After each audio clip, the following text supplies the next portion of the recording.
नमस्कार दोस्तों, मैं हूं रोहित निरंजन और स्वागत है आपका हमारे YouTube चैनल द सक्सेस पर। प्यारे साथियों, आज के इस वीडियो में हम बात करने वाले हैं यूपीएसआई के जो 19 दिसंबर 2017 को तीसरी पाली में परीक्षा हुई थी, उसमें जो 40 महत्वपूर्ण प्रश्न जीएस के पूछे गए थे उनका हम आज अभ्यास करने वाले हैं, उनको देखने वाले हैं, उनकी बारीकियां समझने वाले हैं। तो बिना वक्त जाया करे मैं अभ्यास शुरू करता हूं।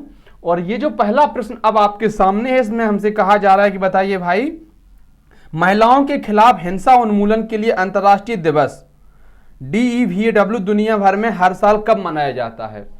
महिलाओं के खिलाफ हिंसा उन्मूलन के लिए अंतर्राष्ट्रीय दिवस, तो 4 विकल्प दे रखे हैं कि 2 जनवरी, 15 जुलाई, 25 नवंबर और 1 दिसंबर। यह 4 विकल्प हैं और सही आंसर आप जल्दी से बताइए क्या इसका हो सकता है। तो साथियों, इसका सही आंसर होगा तीसरा विकल्प, 25 नवंबर। अब देखिए, जो महिला दिवस होता है वो 8 मार्च को होता है। पूरी दुनिया में महिला दिवस 8 मार्च को मनाया जाता है, लेकिन यहां पर जो बात की गई है कि महिलाओं के खिलाफ हिंसा उन्मूलन, मतलब कि लिंग आधारित जो हिंसाएं होती हैं महिलाओं के खिलाफ, उनके लिए ये जो है 25 नवंबर को इसका दिवस, महत्वपूर्ण दिवस मनाया जाता है, जिससे कि ऐसी हिंसाएं जो लिंग आधारित हिंसाएं हैं उनको रोकी जा सके। अगला प्रश्न हम देखते हैं कि निम्नलिखित को उच्चतम से निम्नतम पद के क्रम में लगाएं। 4 पहले पद दे रखे हैं कि कैबिनेट सचिव, कलेक्टर, संभागीय आयुक्त, प्रमुख सचिव। अब हमको उच्चतम से निम्नतम लगाने हैं, माने सबसे बड़ा पद कौन सा है, उसके नीचे कौन, उसके नीचे कौन, सबसे नीचे कौन, यह हमको देखना है। तो पहला ही विकल्प देखिए 4 हैं, कैबिनेट सचिव, कलेक्टर, संभागीय आयुक्त और प्रमुख सचिव। अब देखिए, सबसे बड़ा पद माना जाता है कैबिनेट सचिव का, तो ए जो है वो पहले पर आएगा, ए। और फिर देखिए दूसरा जो होता है प्रमुख सचिव, यह भी मंत्रालय में बैठते हैं, IAS ही होते हैं हालांकि ये सीनियर, तो AD। तीसरे पर आएगा संभागीय आयुक्त। संभागीय, देखिए एक संभाग में कई सारे जिले होते हैं, तो संभागीय आयुक्त जो होता है वो पूरे संभाग को संभालता है।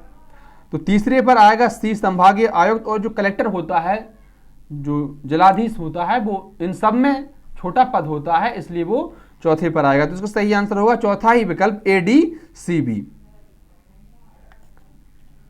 अरे हाँ या ना?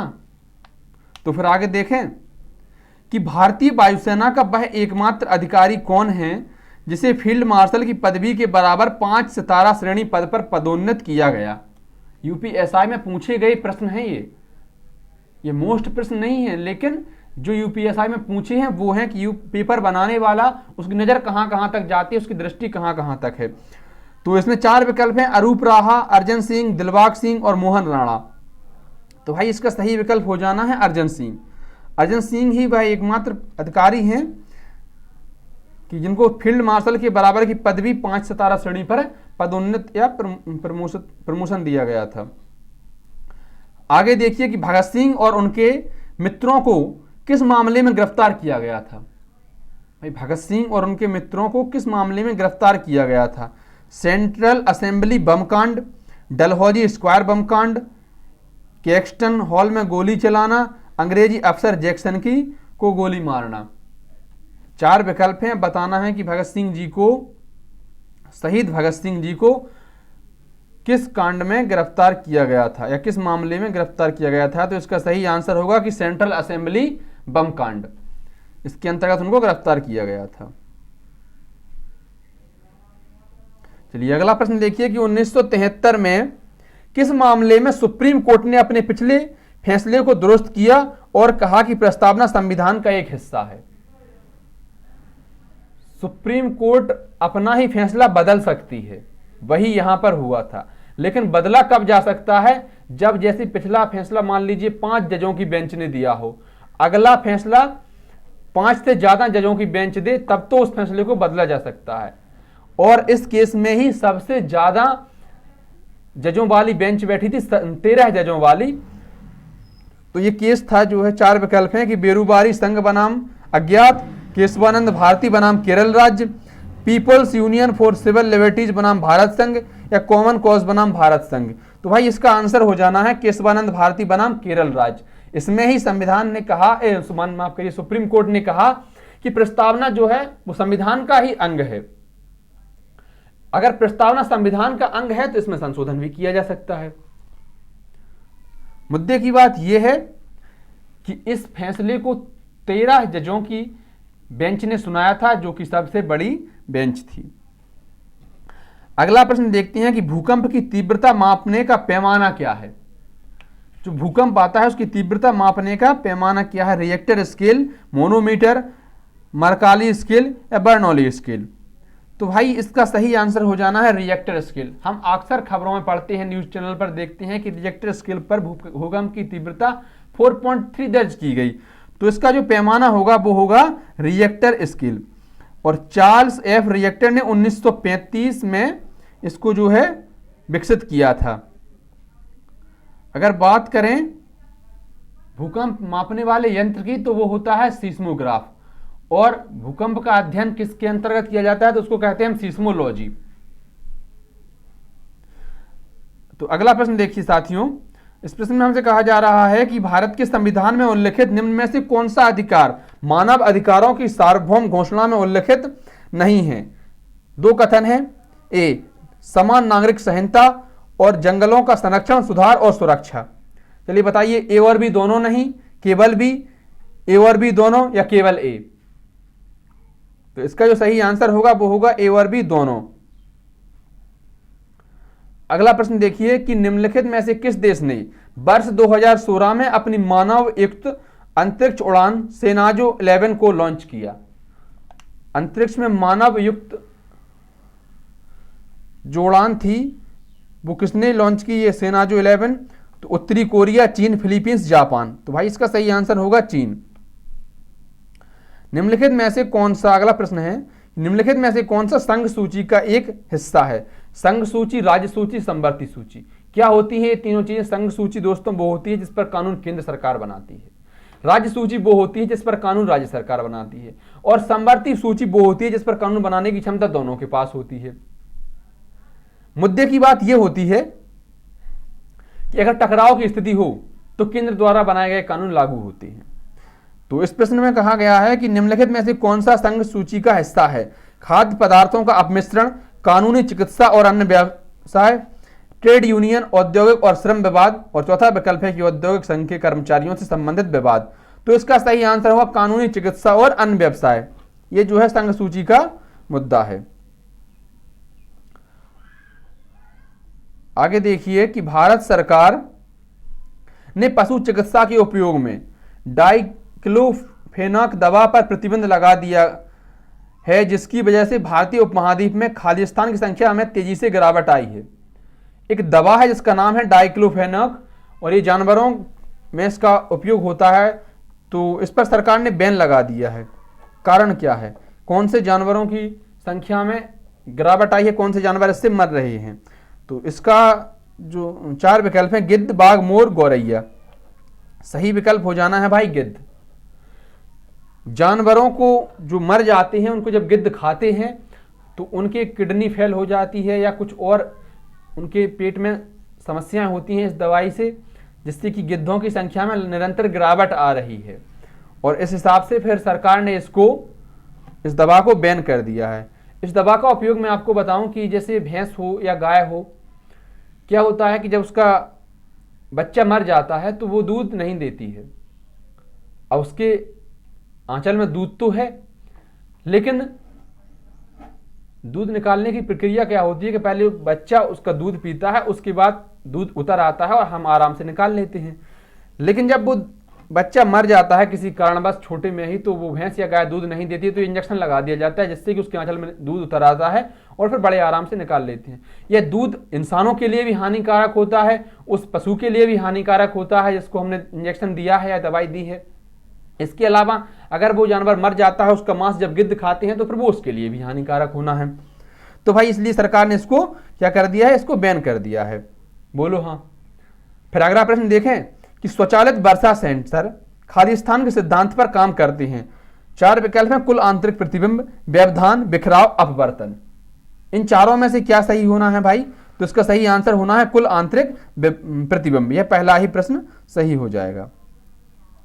अगला प्रश्न देखिए कि संयुक्त स्टॉक कंपनियों की लेखा परीक्षा होती है ताकि लाभ बढ़े, साख बढ़े, शेयर धारक संतुष्ट हो या वैधानिक आवश्यकता पूरी हो। तो बताइए इसका जो विकल्प है 4, केवल 2 और 3, केवल 4, केवल 1 और 4 या केवल 3, इनमें से क्या सही होगा? तो भाई इसका सही होगा केवल 3, मतलब कि शेयर धारक संतुष्ट हो। इसके लिए संयुक्त स्टॉक कंपनियों की लेखा परीक्षा होती है। आगे देखिए कि भारतीय दंड संहिता की धाराएं 359 से 374 किन कृत्यों से संबंधित हैं। आईपीसी की जो धाराएं हैं वो 359 से 374 जो हैं वो किन कृत्यों के लिए संबंधित है? 4 विकल्प: हत्या का प्रयास, अप्राकृतिक अपराध, बलात्कार सहित यौन अपराध, अपहरण, प्रलोभन, जबरन वसूली, दास्ता और जबरन श्रम। तो बताइए इसका सही आंसर क्या होगा? जहां तक मुझे याद है ये पहले भी हम प्रश्न कर चुके हैं। तो इसका जो प्रश्न होगा वो होगा कि अपहरण, प्रलोभन, जबरन वसूली, दास्ता और जबरन श्रम। 359 से लेकर 374 तक इनका उल्लेख मिलता है। आगे देखिए कि निम्न में से कौन सा भारत के संविधान में नागरिकों के मौलिक अधिकारों के तहत कहा गया है? हाँ, तो इस प्रश्न में देखिए क्या है, 2 कथन कि किसी भी शिक्षा संस्थान में, चाहे सार्वजनिक, निजी या अल्पसंख्यक संस्थान हो, कोई भी धार्मिक शिक्षण का प्रावधान नहीं होगा। दूसरा है कि यदि कोई व्यक्ति महान आदर्शों जो स्वतंत्रता के लिए हमारे राष्ट्रीय संघर्ष से प्रेरित हैं का पालन करने में विफल रहता है तो उसकी स्वतंत्रता का अधिकार रोका जा सकता है। तो भाई इसका सही आंसर होगा केवल ए, है ना, तीसरा विकल्प। आगे देखिए कि 11,000 से अधिक और 25,000 से कम निवासियों के एक शहरी केंद्र को किसके रूप में वर्गीकृत किया जाता है? ग्राम पंचायत, नगर पालिका, नगर पंचायत या महानगर पालिका। जिसमें 11,000 से तो अधिक हो लेकिन 25,000 से कम हो तो वो क्या कहलाती है? तो भाई वो कहलाती है नगर पंचायत। और एक और बात बताऊं कि नगर पंचायत में जो होते हैं वो 10 तो निर्वाचित सदस्य होते हैं और 3 मनोनीत सदस्य होते हैं। आगे देखिए कि विजयनगर साम्राज्य का अंतिम शासक कौन था? 4 विकल्प हैं: वेंकट थर्ड, अच्युतादेव राय, अलिया राम राय या श्रीरंग थर्ड। विजयनगर साम्राज्य का जो अंतिम शासक था वो था श्रीरंग तृतीय या श्रीरंग थर्ड। आगे देखते हैं कि सिंचाई के पानी में उर्वरक या रसायनों की मिलावट खालिस्तान कहलाती है। फर्टिलाइजेशन, फर्टिगेशन या फर्टुगेशन या फर्ग्यूरेशन। देखिए इसमें विकल्पों में घुमाया गया है 2 और 3 विकल्प में, फर्टुगेशन और फर्टिगेशन।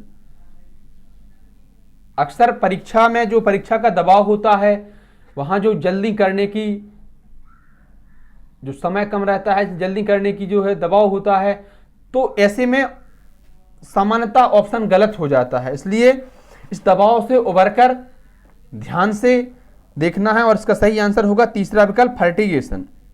आगे देखते हैं कि एक गांव तब ग्रामदान घोषित होता है जब कम से कम खालिस्तान प्रतिशत भूमि के खालिस्तान प्रतिशत निवासियों की लिखित रूप में उसकी मंजूरी दर्शाई जाए। वो जो विनोबा भावे जी ने भूदान आंदोलन चलाया था उसी संबंधित है।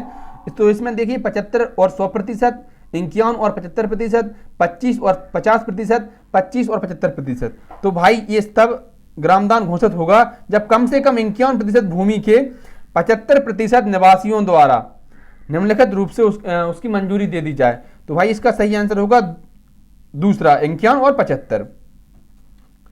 आगे देखते हैं कि एथलीट में फुट बीमारी की निम्न में से कौन सी वजह है?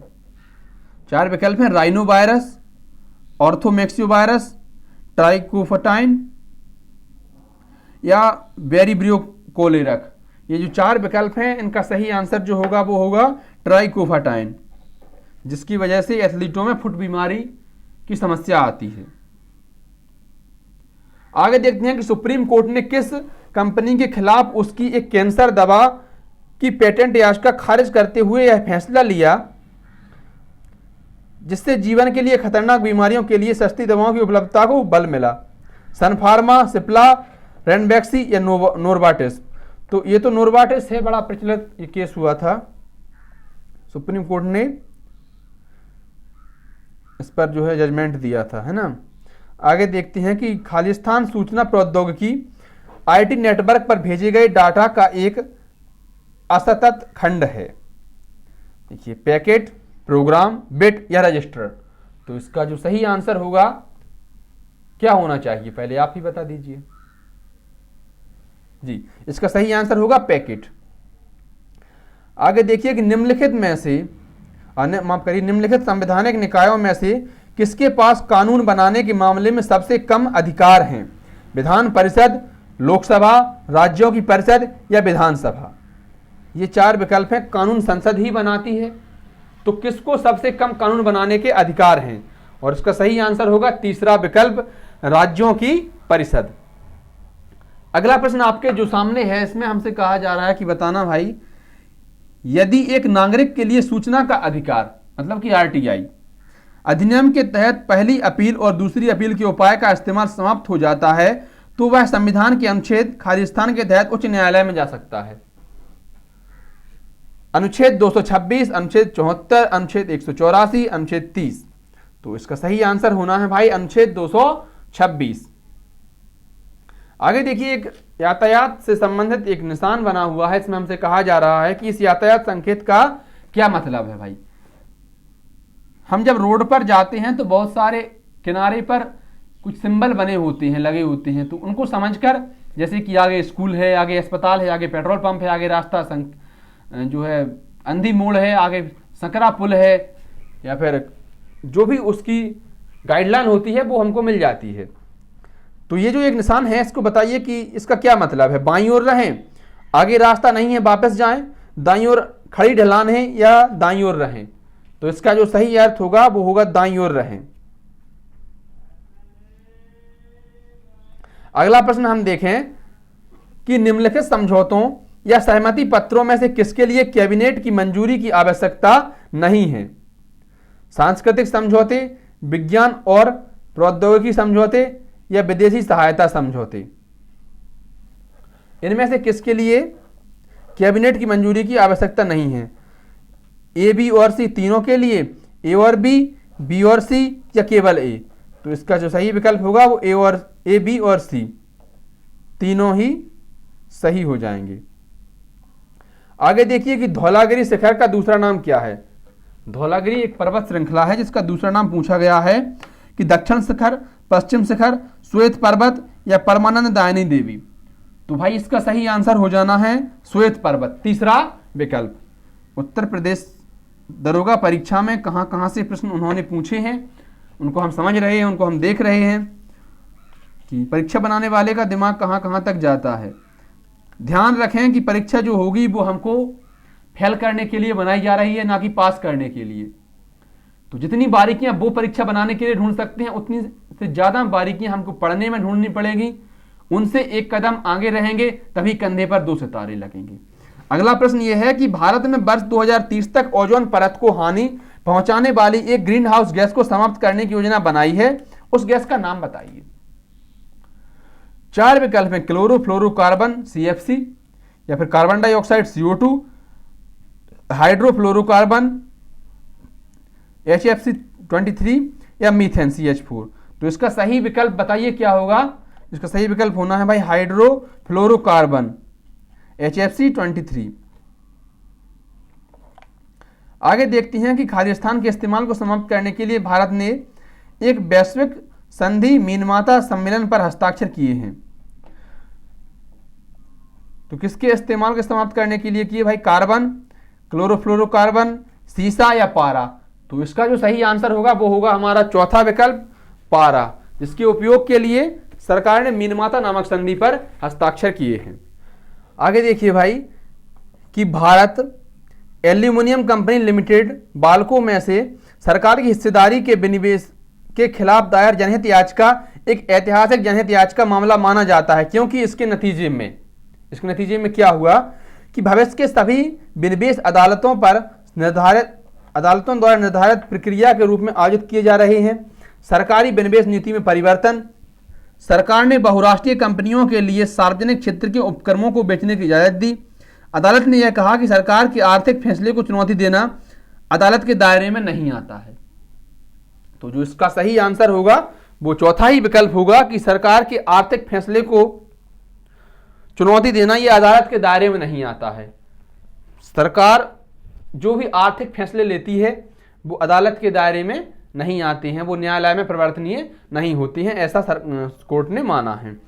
आगे देखिए कि वित्तीय वर्ष 2016-17 के लिए भारत में रुपए 6 लाख प्रतिवर्ष कमाने पर एक वरिष्ठ नागरिक के लिए आयकर की दर क्या है।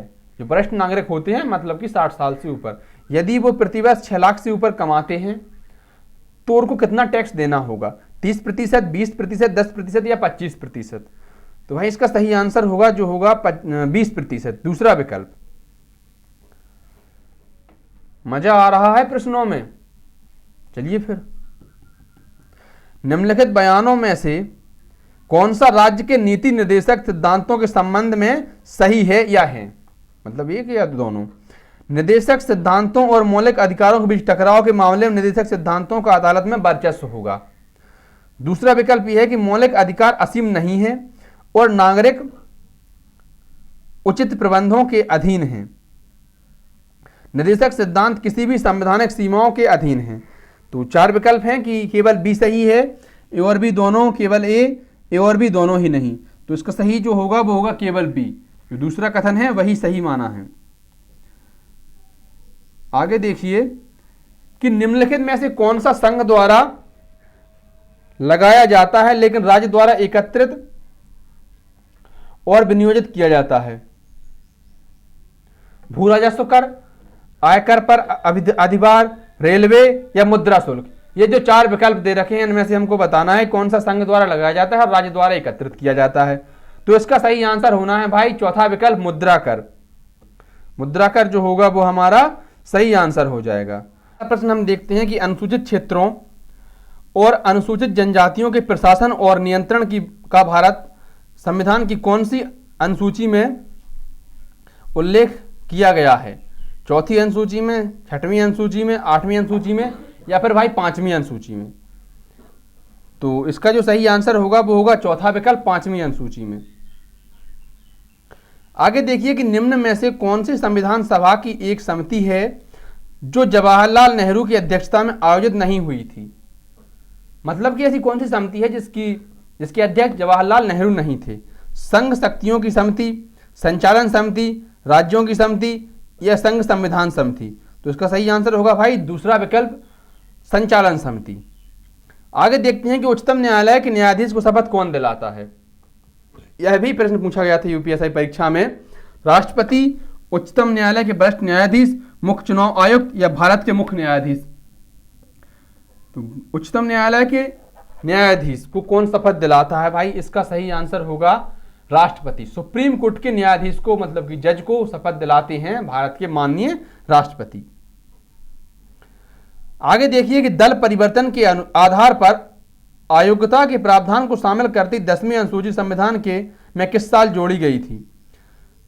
1951, 1989, 1985, 1992। जो दल बदल वाला कानून है ना, ये कब जोड़ा गया था संविधान में। तो इसका जो सही विकल्प सही होगा विकल्प वो होगा 1985, मतलब कि तीसरा विकल्प। आगे देखिए कि एक सीमा पर निवेश, जहां एक वैश्विक कंपनी किसी दूसरे देश में एक स्थापित कंपनी स्थानीय कंपनी को खरीदती है और इसे एक सहायक व्यापार बनाती है, वो खाली स्थान कहलाता है।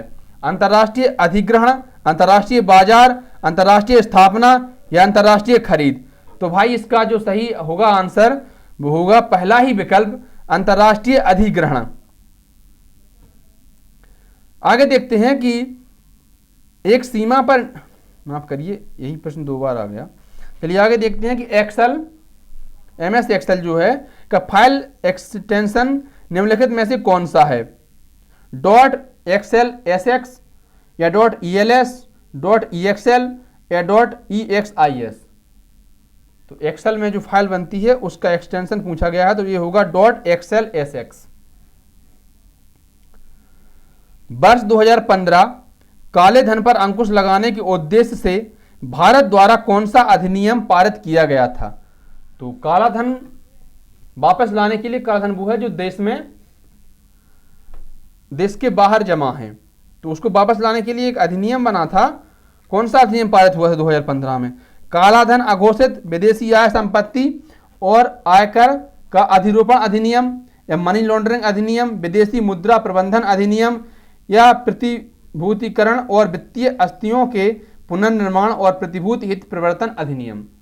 तो इसका जो सही आंसर होगा वो होगा पहला ही विकल्प, कालाधन, अघोषित विदेशी आय और संपत्ति और आयकर का अधिरोपण अधिनियम।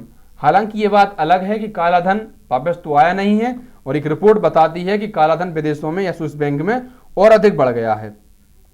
चलिए अंतिम और आज का आखिरी प्रश्न है कि एक देश का सकल घरेलू उत्पाद मतलब कि जीडीपी खालिस्तान के दौरान बढ़ जाता है और खालिस्तान के दौरान घट जाता है, मतलब कि कब बढ़ता है और कब घटता है।